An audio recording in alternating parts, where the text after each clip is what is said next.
देखिए, ये एसएचएम का चैप्टर है जो हम पढ़ रहे हैं, सिंपल हार्मोनिक मोशन। बहुत ही इंपॉर्टेंट चैप्टर है।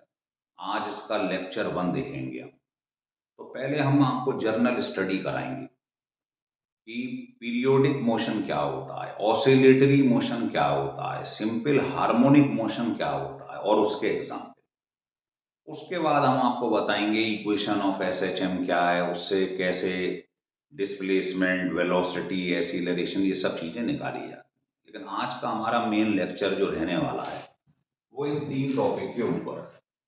तो पहले हम उठाएंगे पीरियोडिक मोशन।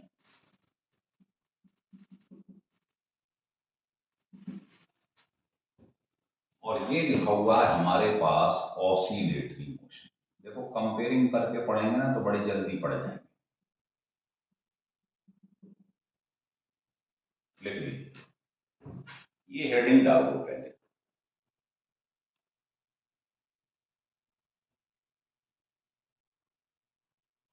लिख लिए।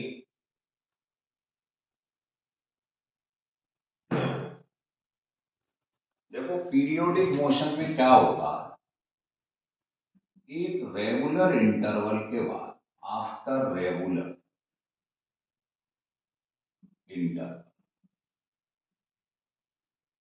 क्या होता है, रिपीटिशन होता है। चीज रिपीट होती है बार बार।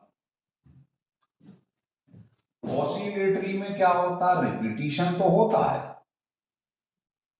चीज रिपीट तो होती है, लेकिन मोशन जो होता है वो टू एंड फ्रो होता है।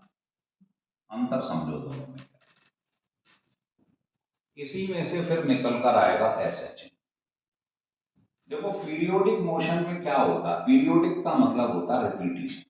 जैसे मैं आपसे कहूं ये uniform circular motion, uniform circular motion, चीज को समझना, रटने की कोशिश मत करना, बस इस पर ध्यान दो। ये लिखा, आफ्टर रेगुलर इंटरवल के बाद क्या होगा, रिपीटिशन होगा। मतलब चीज यहां से चली, ये घूमी, एक फिक्स टाइम के बाद यहां आ गई, फिर घूमी, फिर एक फिक्स टाइम इंटरवल के बाद यहां आ गई। तो बार बार रिपीटिशन हो रहा। कि टी समय बाद क्या होता है, एक चक्कर लग गया, फिर अगले टी के बाद दूसरा लग गया। इस पॉइंट को रिपीट कर रही है बार बार, एक फिक्स इंटरवल के बाद। तो ये यूनिफॉर्म सर्कुलर मोशन जो हो रहा है, ये पीरियोडिक मोशन। क्लियर हो रहा। और भी ले सकते हैं एग्जाम्पल, है ना। जैसे मैं आपसे ये कहूं कि मान लो ये आपके पास एक बच्चा है, वो सीढ़ियां चढ़ रहा है। तो पहले वो क्या था, वो जमीन पे था। मान लो टाइम टी इंटरवल तक वो जमीन पे था, यहां रहा। उसके बाद वो यहां चढ़ गया, इसके ऊपर, सीढ़ी के ऊपर, और यहां पर रहा 2t समय तक, मतलब t से 3t, 2t समय तक कहाँ रहा, हाइट। पहले क्या था, वो जमीन पे था। उसके बाद में उतना ही टाइम इंटरवल के लिए 0 से t फिर जमीन पे रहा। उसके बाद इसका रिपीटिशन फिर हो गया, फिर स्टेयर पे खड़ा रहा ऊपर।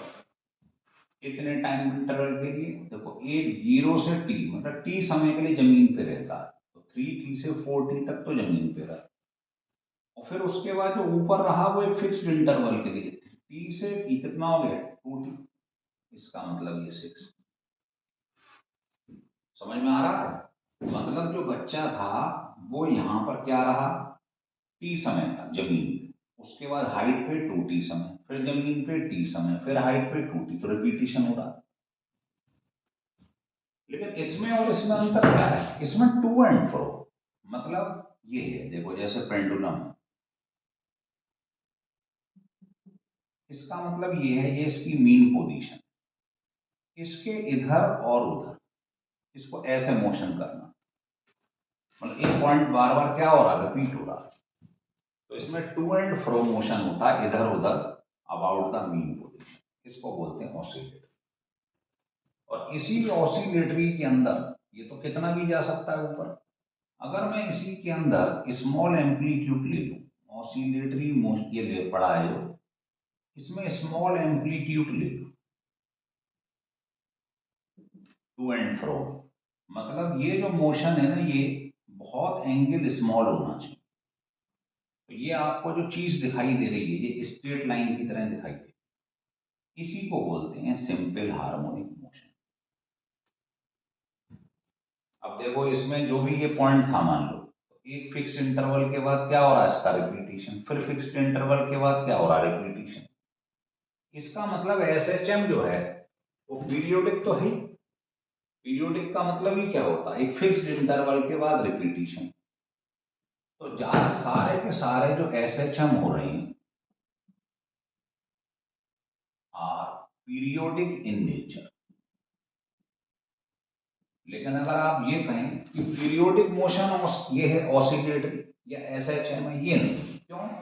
इसमें टू एंड फ्रो थोड़ी हो रहा है, भाई एक पॉइंट के अबाउट आप इधर उधर थोड़ी चल रहे हैं, ये होता है ऑसिलेटरी। इसमें ऐसा कुछ नहीं हो रहा है, दोनों में अंतर क्लियर एकदम।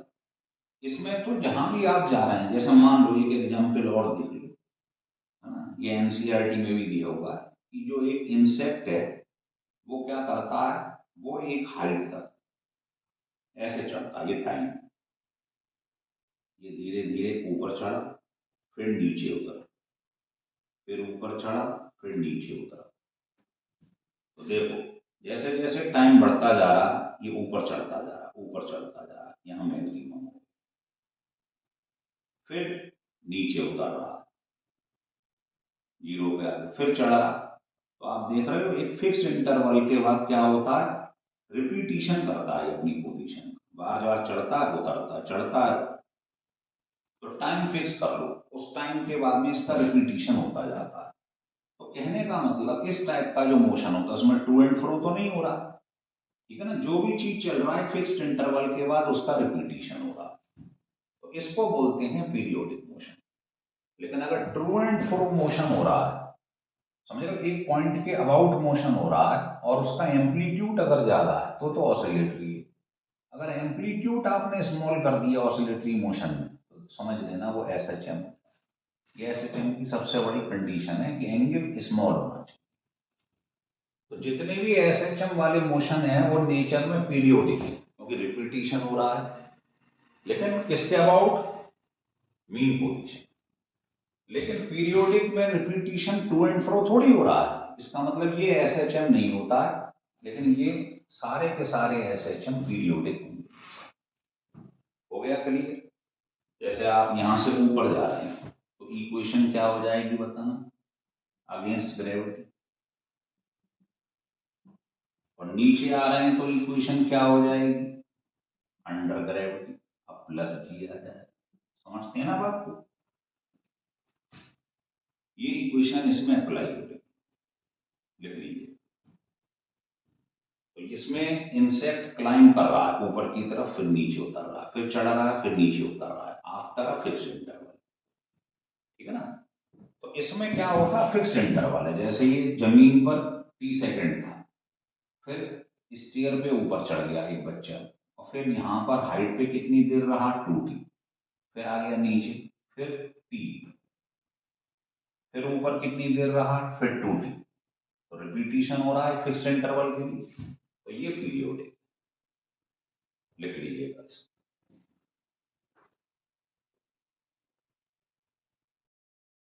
लिख लिया यहाँ, लिखो। अब आप इसकी प्रॉपर डेफिनेशन लिख लो क्या होगी, एस एच एम। तो हमें मेनली तो एस एच एम ही पढ़ना, तो लिखिए एस एच एम की,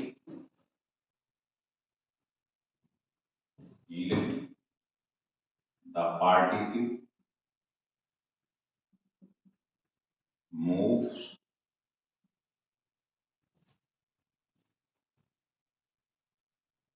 to and fro. To and fro का मतलब क्या होता है, इधर उधर। टू एंड फ्रो किसके, about the mean position, mean position के इधर उधर चल रहा है ना, किस में चल रहा है, इन अ स्ट्रेट लाइन। और स्ट्रेट लाइन कब संभव है, जब एम्पलीट्यूड स्मॉल हो। ये कंडीशन ध्यान रखना विशेष रूप से।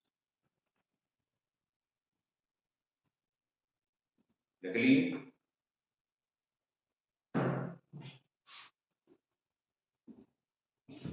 And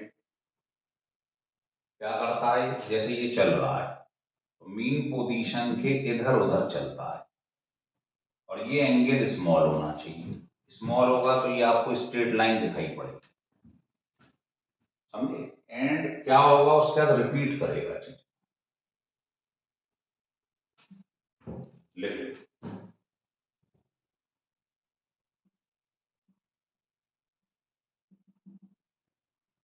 after a fixed interval of time,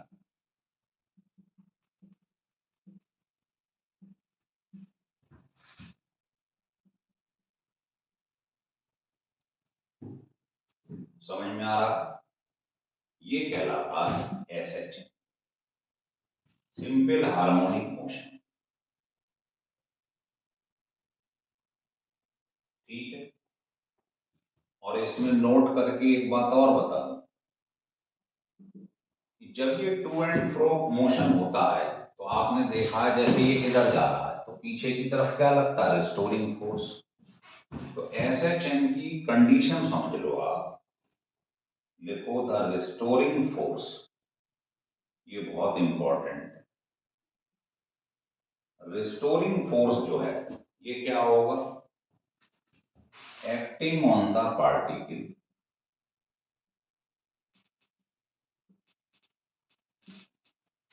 देखो ये एक चीज है, इधर बॉडी जा रही है, इधर जाएगी तो पीछे की तरफ एक फोर्स लगेगा। अब जितना ज्यादा डिस्प्लेसमेंट करोगे उतना ज्यादा फोर्स लगेगा। हाँ, तो रिस्टोरिंग फोर्स जो बॉडी पे काम कर रहा है इज डायरेक्टली प्रोपोर्शनल। किसके है डायरेक्टली प्रोपोर्शनल, जितना ज्यादा डिस्प्लेसमेंट उतना ज्यादा opposing force to the displacement. तो डिस्प्लेसमेंट के ये डायरेक्टली प्रोपोर्शनल होता है। कहां से displacement, from the mean position.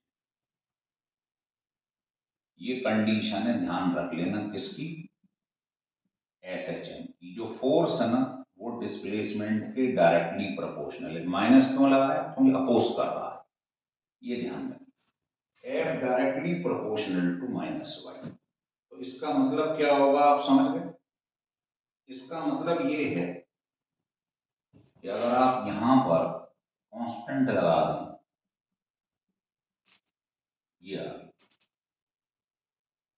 ये क्या है, इसमें कांस्टेंट लिख लो।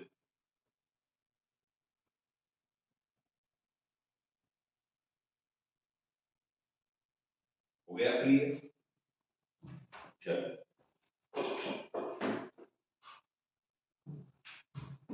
अब मैं यहां पर इसका ग्राफ बना देता हूं।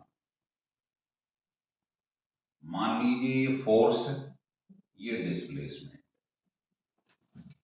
तो ऐसा ग्राफ आ जाता। देखिए जब डिस्प्लेसमेंट पॉजिटिव हो रहा है उस समय फोर्स कहां जा रहा है, नीचे की तरफ। तो ये ध्यान रखिए, जब ये पॉजिटिव होता है ना, पॉजिटिव का मतलब राइट हैंड साइड में, तो फोर्स अपोजिट डायरेक्शन में, तो फोर्स नेगेटिव। और आप देखिए इस तरफ अगर डिस्प्लेसमेंट नेगेटिव डायरेक्शन में हो रहा तो फोर्स कहां पर है, ये ऊपर की तरफ जा रहा है, मतलब फोर्स पॉजिटिव हो जाता है। तो इससे मालूम पड़ रहा है ग्राफ से कि जब डिस्प्लेसमेंट पॉजिटिव था तो फोर्स नेगेटिव। हो गया क्लियर, लिख लीजिए। तो ये एसएचएम के बारे में ये दो बातें ध्यान रख ले, एक ये रिस्टोरिंग फोर्स वाली, और एक मीन पोजीशन के अबाउट चलता है लेकिन एंगल स्मॉल होना चाहिए। अगर एंगल ज्यादा हो गया और ट्रू एंड फ्रो हो रहा है तो ये क्या कहलाएगा, ऑसिलेटरी मोशन। ये ध्यान रख लेना, इसका नाम ऑसिलेटरी मोशन एसएचएम नहीं होता है, वो तभी एसएचएम कहलाता है अगर एंगल स्मॉल।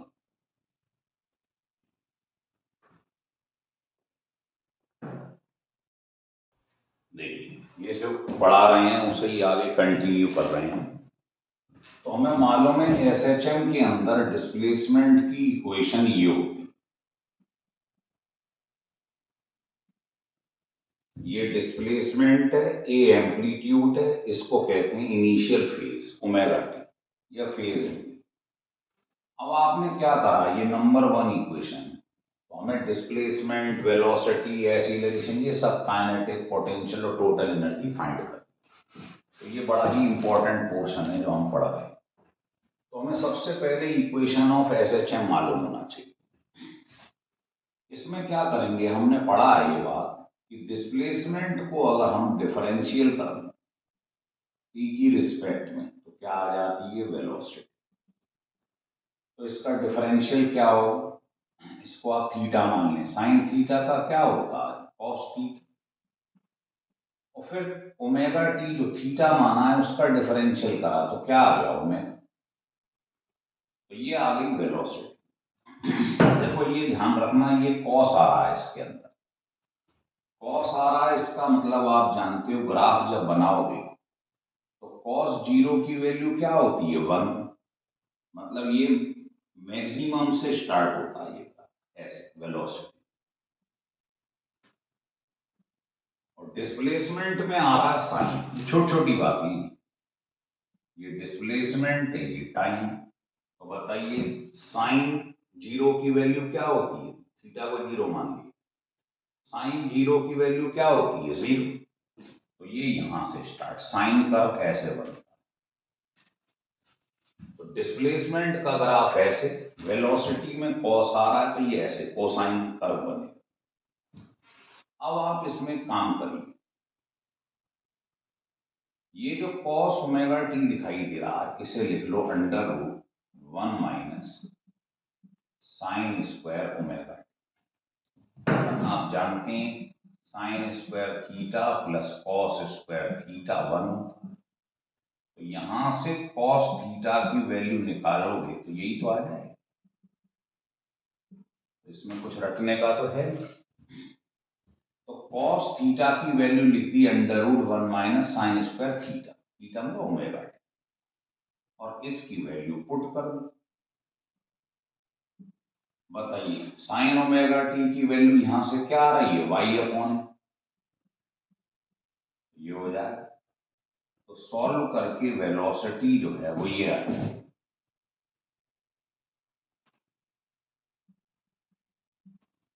है ना, नीचे ए स्क्वायर बाहर निकाल दी। तो समझ समझ के लिखें, कुछ नहीं करा है हमने, देख लो एक बार फिर से, ये आ गया वेलोसिटी का फार्मूला। ये इक्वेशन ध्यान रखिएगा, ये इक्वेशन एसएचएम का होता है, ये डिस्प्लेसमेंट है, ये एम्पलीट्यूड है, ये फेज एंगल है ओमेगा टी। फिर आपने क्या कहा, डिस्प्लेसमेंट का डिफरेंशियल कर दिया है ना टी की रिस्पेक्ट में, तो क्या आ जाता है, वेलोसिटी। इसका डिफरेंशियल करा, ये आ गया, कॉस थीटा की वैल्यू यहां से रख, और साइन ओमेगा टी की वैल्यू यहां से वाई अपॉन ए पुट कर दी, हो गया प्रूफ।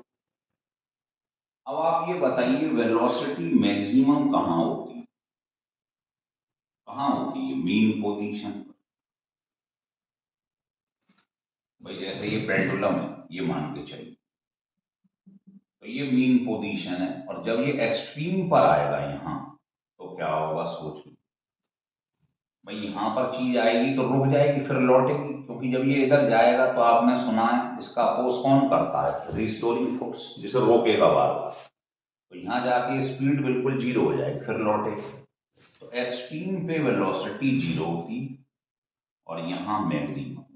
अब बताइए यहाँ पर आपने कहा ये डिस्प्लेसमेंट हो गया भाई, तो इस पोजीशन पे तो डिस्प्लेसमेंट 0, तो आपको वेलोसिटी मैक्सिमम निकालनी है, तो आप इसमें y की जगह 0 पुट कर दो, तो आपके पास मैक्सिमम वेलोसिटी आ जाएगी। कुछ भी रटने का नहीं है, सब मैक्सिमम वेलोसिटी होती है मीन पोजीशन पे जहां डिस्प्लेसमेंट 0 होता है। डिस्प्लेसमेंट यहीं से तो नापते हैं आपकी, ये इतना चला गया यहाँ पर, इसी पोजीशन पे क्या होगा, डिस्प्लेसमेंट जीरो। समझ में आ गई बात? तो वेलोसिटी मैक्सिमम आ गई।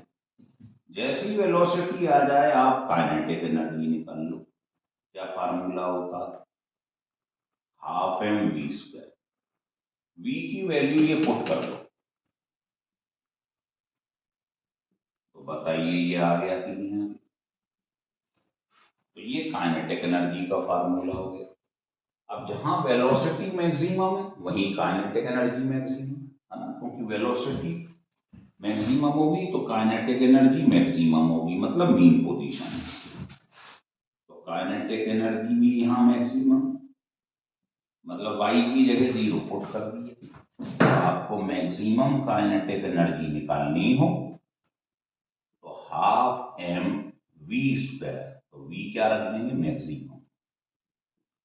तो फार्मूला ये आया। अभी इनको सबको एक जगह हम लिख लेंगे। तो काइनेटिक एनर्जी में वी सिंपल रखेंगे, ये निकला है। और मैक्सिमम बोले तो इसी में वाई की जगह जीरो रख दो, ये आ जाएगी मैक्सिमम काइनेटिक। हो रहा है क्लियर? तो डिस्प्लेसमेंट लेके चलो, ऑटोमेटिकली सारी बात निकलती चली जाएगी। ये कर्व पे जरूर ध्यान दें, इसमें आ रहा है साइन, तो साइन कर्व। वेलोसिटी में आ रहा है क्या, कॉस, तो कॉस कर्व बना दो। अब इसमें मैं ग्राफ से रिलेटेड एक चीज और बताना चाहूंगा। क्या देखिए, इसको हटा दूं, देखिए अब बस इसको एक साइड पे हमें लिख लेना है।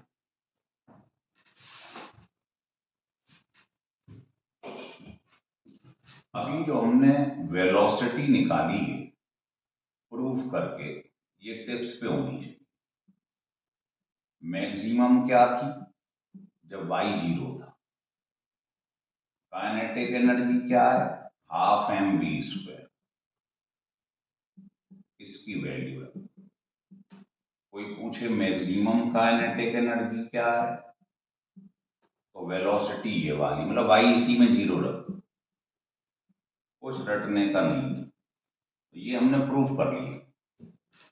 एक याद रख लो, दूसरा ऑटोमेटिकली आएगा, वाई जीरो रखते जाओ। एक निकाल लिया, वाई जीरो रखो। तो ये सब बातें हमने देखा। मैक्सिमम कहाँ होता, मीन पोजीशन।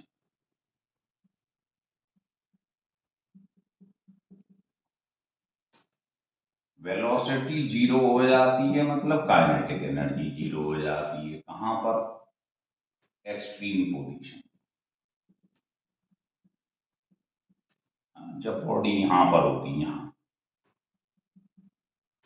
ये एक्सट्रीम पोजीशन, ये मीन पोजीशन। तो यहां वेलोसिटी जीरो, समझ में आ गई बात? इसका मतलब जो डिस्प्लेसमेंट है वो मैक्सिमम है, एम्पलीट्यूड के बराबर। तो वैसे ही यहां पर वाई की जगह ए पुट कर दो, वैसे ही जीरो आ जाएगा।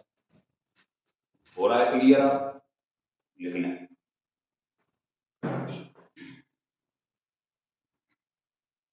देखिए आगे बढ़ते। अब आपको एक चीज बताना चाह रहे हैं, वो ये है कि जो वेलोसिटी आपने निकाली, ढंग से समझिए, बड़ा इंपॉर्टेंट। इसका दोनों तरफ स्क्वायर कर दीजिए।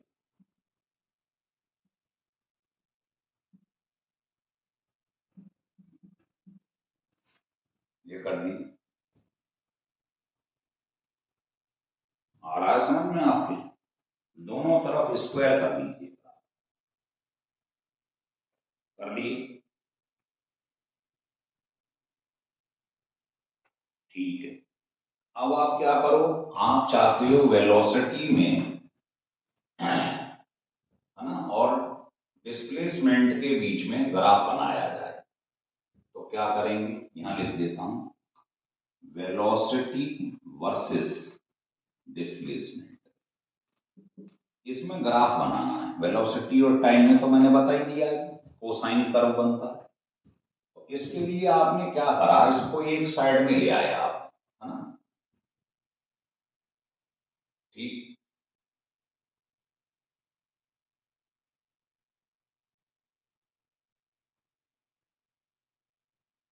चलो इसको इधर ले आओ, तो ये क्या हो जाएगा, ओमेगा स्क्वायर वाई स्क्वायर इधर ले आए plus V square equal to this. ठीक है, अब मैंने क्या करा, इसको इक्वेशन माने देखो सब पे स्क्वायर स्क्वायर आ रहा है, वेलोसिटी पे भी डिस्प्लेसमेंट पे भी, और दोनों पे स्क्वायर आता है तो आप जानते हो क्या होता है, इसे इलिप्स बोलते हैं। इलिप्स की इक्वेशन आप सबने पढ़ी, नहीं जानते होंगे बायो वाले बच्चे तो समझ लो, ये होता है इलिप्स की इक्वेशन।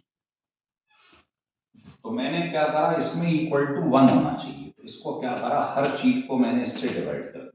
अगले स्टेप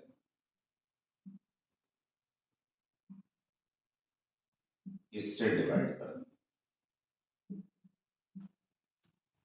तो बताइए क्या होगा, ये कैंसिल हो गए, ये कैंसिल हो गए, तो ये मेरे पास इक्वेशन जो है वो कट के ये आ गई।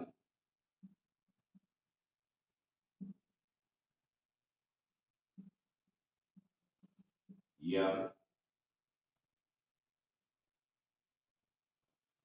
अब ये बताओ, इस पे भी स्क्वायर है डिस्प्लेसमेंट पे, वेलोसिटी इन दोनों में ग्राफ ड्रॉ करना, एक्स और वाई में ग्राफ ड्रॉ कर रहे हो, किसकी इक्वेशन है ये, एलिप्स।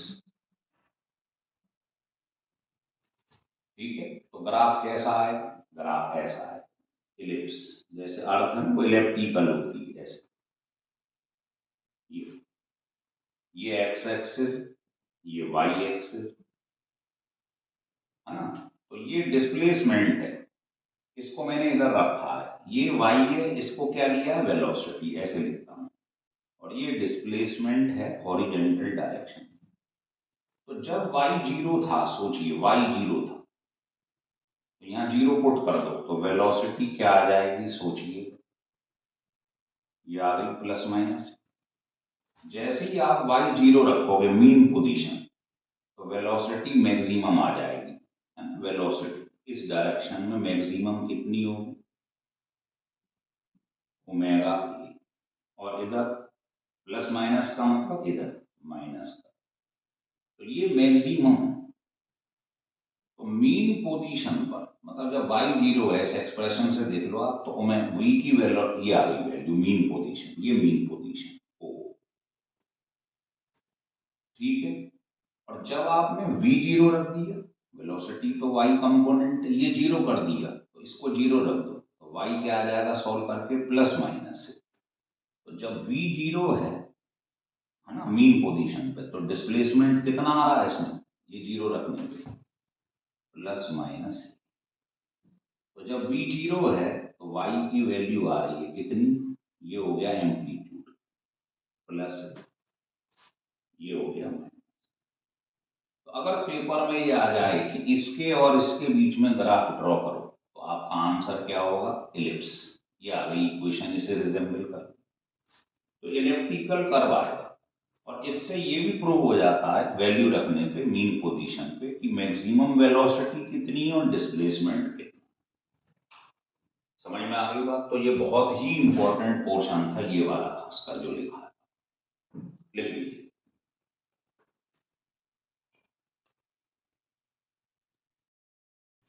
हो गया क्लियर, अब इसको मैं रब कर दूंगा। अब आपने यहां से काइनेटिक एनर्जी तक का पोर्शन समझ लिया है, डराइव भी कर लिया है। अब आता है पोटेंशियल एनर्जी। पोटेंशियल एनर्जी जिसे हम यू से रिप्रेजेंट करते हैं, वो क्या होता है, area under F Y curve. तो जैसे एक ग्राफ बना रहा हूं, ये फोर्स है, ये डिस्प्लेसमेंट, तो फोर्स और वाई में जो ग्राफ, क्योंकि फोर्स आपको मालूम, जैसे बॉडी यहां जा रही है, आप बॉडी इधर डिस्प्लेस हो रही है, इधर जा रही है, तो रिस्टोरिंग फोर्स जो लगता है वो इधर लगता है, पीछे की तरफ पढ़ाया आपने। तो फोर्स जो है वो डिस्प्लेसमेंट के क्या होता है, डायरेक्टली, यही तो एसएचएम की कंडीशन है। तो अगर दोनों चीज डायरेक्टली हैं तो क्या आएगी, स्ट्रेट लाइन। पढ़ा है आपने, दोनों की पावर 1 है तो क्या आता है, स्ट्रेट लाइन। इसे नीचे OAB। अब बताओ इसका एरिया क्या आएगा, एरिया अंडर। तो आप कहोगे half base into height, y into this. Force क्या होता है बताइए, फोर्स होता है मास इंटू एक्सीलरेशन, और y की जगह y लिखा हुआ है। अब आता है साहब एक्सीलरेशन क्या है, तो एक्सीलरेशन हम पहले से ही जानते हैं, SHM ये होता है, इंटू y लिखा हुआ है, तो ये आ जाए। तो रटने की कुछ जरूरत नहीं है, ये आ गया पोटेंशियल एनर्जी का फार्मूला। तो इसी लिस्ट में शामिल कर लेते हैं इसे, पोटेंशियल एनर्जी का फार्मूला आ गया ये।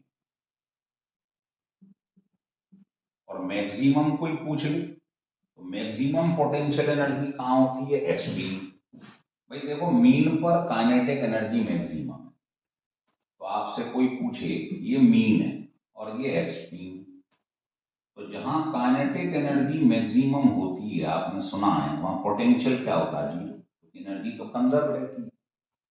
यहां पर पोटेंशियल एनर्जी मैक्सिमम होती है, क्यों, क्योंकि काइनेटिक जीरो, एक्सट्रीम। तो मैक्सिमम के लिए होगा ये जो मैक्सिमम डिस्प्लेसमेंट है y, इसके बराबर हो जाएगा एम्पलीट्यूड। मैक्सिमम डिस्प्लेसमेंट को ही तो एम्पलीट्यूड कहते हैं। तो इस फार्मूले में आप y की जगह पर a रख, ये तो मैक्सिमम ये आ जाएगा, तो तुरंत मालूम पड़ जाएगा मैक्सिमम का फार्मूला, जैसे काइनेटिक एनर्जी में मालूम पड़ा। क्लियर। अब आप एक काम करो, टोटल एनर्जी निकालो। टोटल एनर्जी क्या होता है, KE प्लस P। कितना आसान है, काइनेटिक निकाल चुके हैं, पोटेंशियल ये लिखा है, इसमें साइन मत ले लेना कहीं पे, केवल मैग्नीट्यूड लेना है। तो काइनेटिक की ये वैल्यू, पोटेंशियल की ये रही वैल्यू, दोनों को रख दो उठा के, तो बताइए ये कैंसिल हो जाएगा। तो टोटल एनर्जी आपके पास ये आ जाए,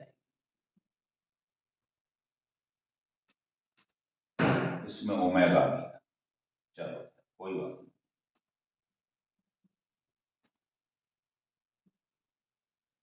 तो ये टोटल एनर्जी का फार्मूला है। अब आप ढंग से देखो, जरा कुछ देखो, टोटल एनर्जी किसके बराबर आ रही, मैक्सिमम काइनेटिक एनर्जी के या मैक्सिमम पोटेंशियल एनर्जी के। तो टोटल एनर्जी जो होती है वो मैक्सिमम काइनेटिक एनर्जी या मैक्सिमम पोटेंशियल एनर्जी के बराबर होती है। क्लियर हो गया। तो ये रिलेशन भी बहुत इंपॉर्टेंट है, पेपर में मैक्सिमम काइनेटिक एनर्जी देगा, कहेगा टोटल एनर्जी निकाल, तो ये दोनों हमने प्रूफ कर दिया, ये क्या आ रहे हैं, दोनों बराबर आ रहे हैं। या मैक्सिमम पोटेंशियल एनर्जी भी क्या आ रही है, बराबर आ रही है, साइन को नहीं लेना। हो रहा है क्लियर। तो ये सब हमने प्रूफ करे, इसी की श्रेणी में अब आगे बढ़ते हैं। ये तो मैंने इसलिए एक साथ ली कि सिमेट्री है ना। भाई यहां से हम चले, देखिए ढंग से समझ लो एक बार, ये डिस्प्लेसमेंट की इक्वेशन है SHM, इसका डिफरेंशियल करा, ये आ गया, वेलोसिटी आ गई, उसमें डिस्प्लेसमेंट मीन पोजीशन पे जीरो है, मैक्सिमम आ गई। काइनेटिक एनर्जी होता हाफ एम वी स्क्वायर, उसमें v की वैल्यू पुट कर दो, ये आ गई। अब मीन पोजीशन पे v मैक्सिमम है, तो काइनेटिक एनर्जी भी मैक्सिमम होगा, मतलब y जीरो, ये रख दो y जीरो, ये आ गई, सब सिमेट्री है। अब हम वहीं पे लौट के दोबारा से चले, देख आपने ये निकाला था डिस्प्लेसमेंट, ध्यान आ रहा, इसका डिफरेंशियल करा था, तो ये आ गया। अब मैं उसे बार बार नहीं लिखूंगा, ऐसे लिख देता हूं, ये आ गया। अब आपको मालूम है एक्सीलरेशन क्या होता है, dv/dt, ये तो होता है। अब आप इस पर डिफरेंशियल करो, क्या हो जाएगा बताइए, कॉस थीटा का होता है साइन थीटा, और जिसको थीटा माना है उसका फिर से डिफरेंशियल करोगे तो क्या आएगा, ओमेगा। कॉस थीटा का डिफरेंशियल क्या होता है, माइनस साइन थीटा। ये साइन थीटा तो लिख दिया, आगे माइनस लगा, ऐसी रिलेशन भी आ जाएगा, कोई कलाकारी नहीं है इसमें, ये आ गया। अब इसमें देखो साइन आ रहा है, इसका मतलब ऐसी रिलेशन का भी जो ग्राफ बनेगा ना वो साइन कर्व बनेगा, ऐसी रिलेशन और टाइम में ग्राफ, मतलब साइन वाला कर्व, साइन 0 0 होता है ना, तो 0 से स्टार्ट होता है, वेलोसिटी कोसाइन कर्व। अब मैं क्या ए साइन ओमेगा टी की जगह पर यहां से वाई लिख सकता हूं, तो ये बड़ी इंपॉर्टेंट इक्वेशन है, अभी मैंने वैल्यू रखी थी, ध्यान है आपको, ठीक है। ए साइन ओमेगा टी की जगह क्या रख दिया, वाई, याद लिख लो।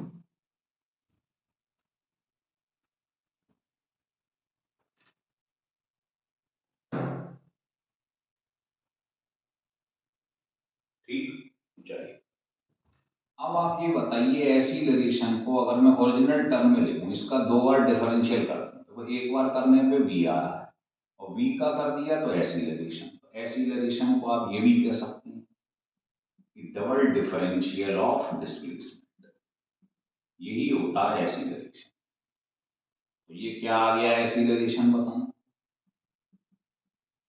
समझ समझ के चलो, ये ऐसी रिलेशन को ऐसे लिख दूं और कितना आ गया ये, ठीक, अगले स्टेप में ये,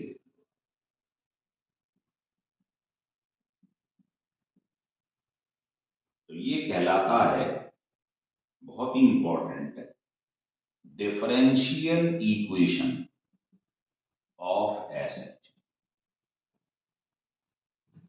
समझ में आ गई बात, ऐसी रिलेशन की जगह ये कैसे लिखा है, इसका डबल डिफरेंशियल कर दिया, एक बार करा वेलोसिटी, दूसरी बार वेलोसिटी का भी कर दिया, तो ऐसी रिलेशन, तो इसको डबल डिफरेंशियल भी हम लिख सकते हैं। अब इसमें एक चीज बताओ, अभी जो ऐसी रिलेशन आपने निकाला था, ये वाली वैल्यू, यहां से आप ओमेगा निकालें, माइनस तो खैर डायरेक्शन को बता रहा है कि ये अपोज करता है, ओमेगा कितना आ जाएगा बताइए, ये आ जाएगा एक्सीलरेशन ओवर वाई, और टाइम पीरियड क्या होता है, 2 पाई बाई ओमेगा, तो यहां से ओमेगा की वैल्यू रखो, क्या आ जाएगी, वाई मतलब डिस्प्लेसमेंट, तो ये टाइम पीरियड का फार्मूला भी निकला, ध्यान रखना हमेशा एक्सीलरेशन और डिस्प्लेसमेंट के टर्म्स। तो आपने देख लिए, वेलोसिटी निकाल लिया, kinetic energy, potential energy, total energy, है ना, एक्सीलरेशन, डिफरेंशियल इक्वेशन, इतना सामान सीख लिया आपने। अब इसके बारे में थोड़ा सा और बताता हूं, लिख लो पहले से।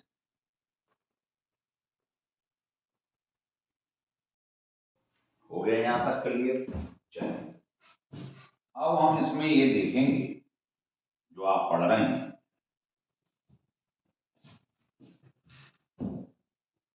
देखिए यहां क्या आ गया था, total energy half M omega square.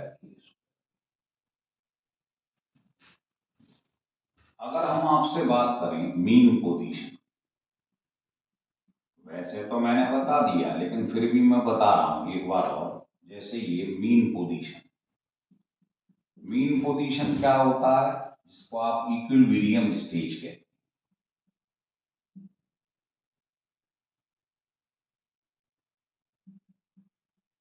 Equilibrium stage का मतलब होता है इसकी स्टेबिलिटी मैक्सिमम हो, स्टेबल होगा, नेट फोर्स यहां पर 0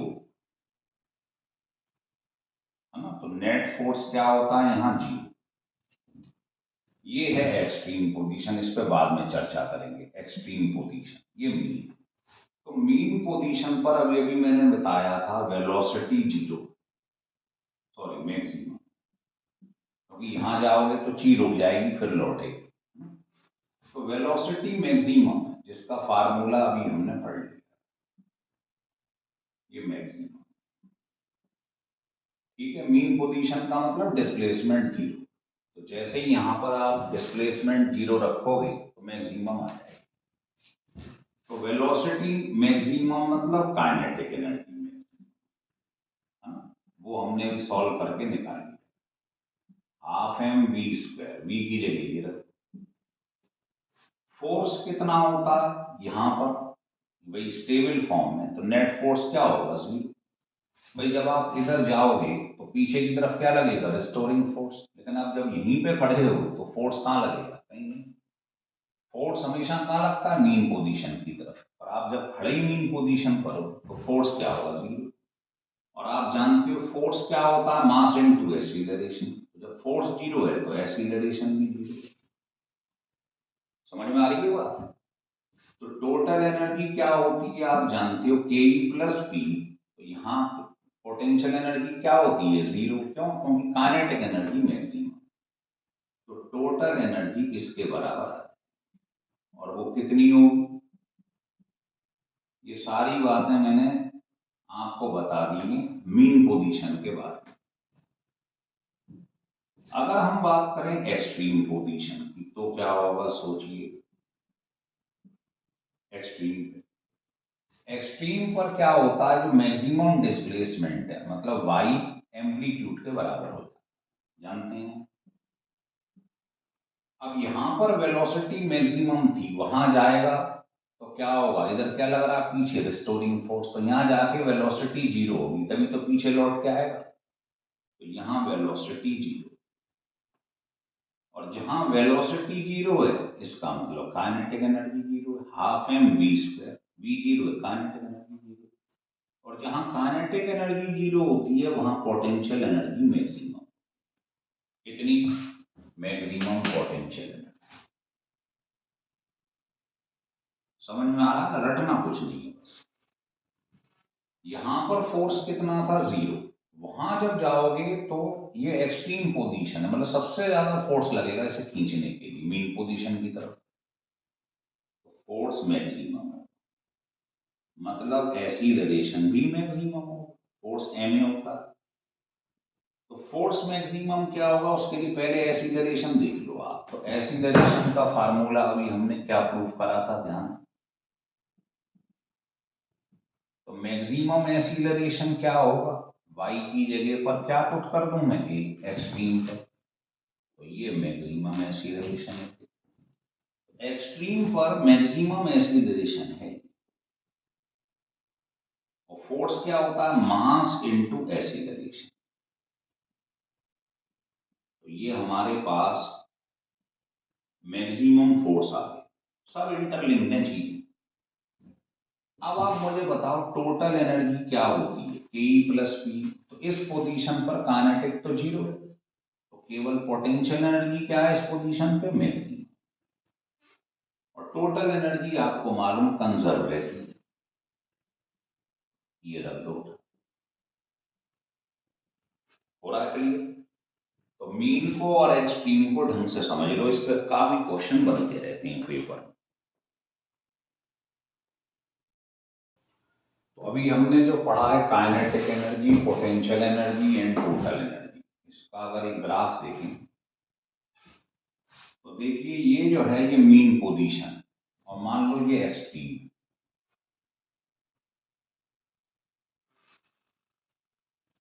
तो ये बताइए किसका ग्राफ होगा, काइनेटिक का, पोटेंशियल का, या टोटल का। ये है क्या है, ये एनर्जी। ये मीन पोजीशन है, ये एक्सट्रीम। तो मीन पोजीशन पर आपको मालूम है काइनेटिक एनर्जी क्या होती है, मैक्सिमम। तो ये देखो ये ग्राफ जा रहा है यहां मैक्सिमम है, तो ये ग्राफ काइनेटिक एनर्जी। अगर हम बात करें एक्सट्रीम की, तो एक्सट्रीम पे जाके काइनेटिक एनर्जी जीरो हो गई। अब इसका उल्टा अगर हम बात करें इस तरीके से, तो आप बताइए मीन पर जीरो हो रहा है और एक्सट्रीम पे मैक्सिमम हो रहा है, इसका मतलब ये क्या होगी, पोटेंशियल एनर्जी। भैया आपने पढ़ा है जो मीन होता है उस पर काइनेटिक एनर्जी क्या होती है, मैक्सिमम। पोटेंशियल एनर्जी क्या होती है, जीरो। और एक्सट्रीम पे क्या होता है, एक्सट्रीम पे kinetic energy zero, potential energy maximum. तो देखो ये ग्राफ बढ़ते बढ़ते मैक्सिमम हो गया, इसका मतलब ये पोटेंशियल एनर्जी का। और आपको मालूम ही है टोटल एनर्जी हमेशा कंजर्व रहती है, तो उसमें कोई ऑसिलेशन नहीं होगा। ये टोटल एनर्जी, इसमें कोई ऑसिलेशन नहीं। समझ में आ रहा बात? तभी तो इसकी फ्रीक्वेंसी क्या होती है, 0। क्लियर हो गया? तो ये तीनों का ग्राफ देख लीजिए, इसके अंदर मीन और एक्सट्रीम में कैसे बनाया।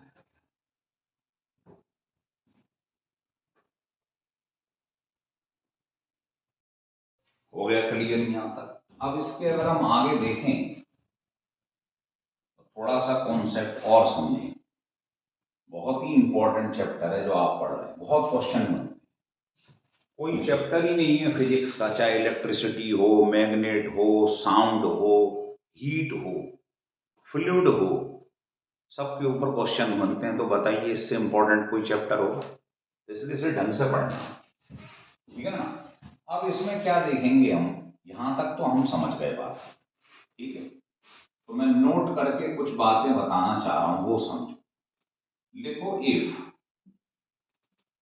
Frequency of S H M, हमने ये मान लिया कि कहीं एस एच एम हो रहा, उसकी फ्रीक्वेंसी एन है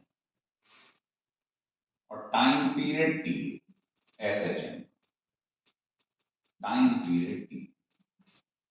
तो आप बताइए यहां पर देख के, ये पेंडुलम ये यही मान लो, चलो ये यहां से चला और यहां से यूं गया और वहीं पे लौटा है। तो बताओ एक ऑसिलेशन में जो टाइम लगता है वो क्या कहलाता है, टाइम पीरियड। तो हमने ये मान लिया एक ऑसिलेशन में जो टाइम लगा वो टी, या एक सेकंड में जितने ऑसिलेशन हो गए उसे फ्रीक्वेंसी कहते हैं। तो आप मुझे बताइए जब ये पूरा ऑसिलेशन हुआ तो इसमें काइनेटिक एनर्जी कितनी बार मैक्सिमम हुई? 2 बार। जब ये यहां से यूं लौटा तो काइनेटिक एनर्जी कितनी बार, ये रिपीटिशन कितनी बार हुआ इसका? 2 बार। एक बार जाते समय, एक बार लौटते समय। इसका मतलब अगर फ्रीक्वेंसी इसकी एन है तो बताइए फ्रीक्वेंसी ऑफ काइनेटिक एनर्जी क्या होगी, या फ्रीक्वेंसी ऑफ पोटेंशियल एनर्जी क्या होगी। भाई ये ऑसिलेशन इसका फ्रीक्वेंसी एन है तो इसमें काइनेटिक एनर्जी कितनी बार आई? 2 बार। इसकी फ्रीक्वेंसी 2n। ऐसी पोटेंशियल एनर्जी 2 बार आ रही। तो ये क्वेश्चन पूछा जाता है कि एस एच एम की फ्रीक्वेंसी एन है तो काइनेटिक एनर्जी की कितनी है? 2n। ऐसी पोटेंशियल। समझ में आ रहा है? और टाइम पीरियड के टर्म्स में ले लो तो उल्टा कर दीजिए। टाइम पीरियड बताओ काइनेटिक एनर्जी का क्या होगा, वो क्या होता है? 1/फ्रीक्वेंसी। उल्टा कर दो तो T/2 हो जाएगा। ऐसे ही time period of potential energy क्या होगा? T/2 हो जाएगा। समझ में आ रही मेरी बात? लिख लीजिएगा। अब आपसे कोई ये पूछे, जब ये दोनों बता दिए तो आप बताओ फ्रीक्वेंसी ऑफ टोटल एनर्जी क्या होगी? सोचिएगा, टोटल एनर्जी क्या रहती है? कंजर्व, है ना। तो जो चीज कंजर्व रहेगी, फ्रीक्वेंसी का मतलब क्या होता है आप जानते हैं। ये देखिए, यहां से चीज चली और यहीं पे आ गई, एक ऑसिलेशन। तो टोटल एनर्जी तो कंजर्व रहती है, चेंज ही नहीं हो रही। तो इसका फ्रीक्वेंसी क्या होगा? फ्रीक्वेंसी तो उसका होता है ना जो चेंज हो रहा है, ऑसिलेट हो रहा है। तो टोटल एनर्जी तो कांस्टेंट रहती है। तो ये बड़ा इंपॉर्टेंट क्वेश्चन है। तो बताओ इसी का टाइम पीरियड निकलना जरा। टोटल एनर्जी 1/फ्रीक्वेंसी, 1/0, इनफाइनाइट। तो ये हर चीज की फ्रीक्वेंसी और टाइम पीरियड समझ लो। अगर एस एच एम का एन है और time period S H M का टी है तो काइनेटिक एनर्जी, पोटेंशियल एनर्जी और टोटल एनर्जी, इन सब का फ्रीक्वेंसी और टाइम पीरियड क्या क्या होगा, है ना। ये क्वेश्चन पूछा गया है नीट में, इसलिए बता रहा हूं आपको। हो गया क्लियर? लिख लीजिएगा इसको।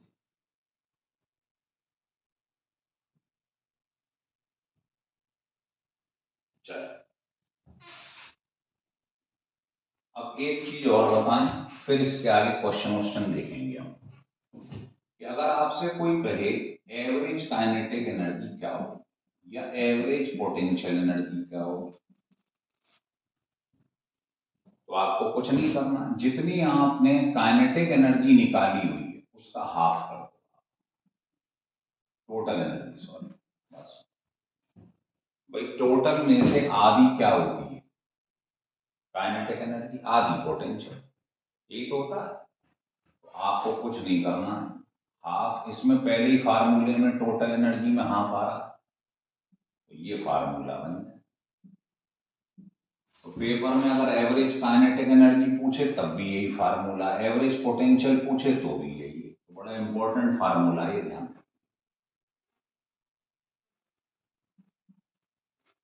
अब आप ये सब लिख लो, इसके बाद में आपको इसके बारे में और बताता हूं क्वेश्चन कैसे बनते।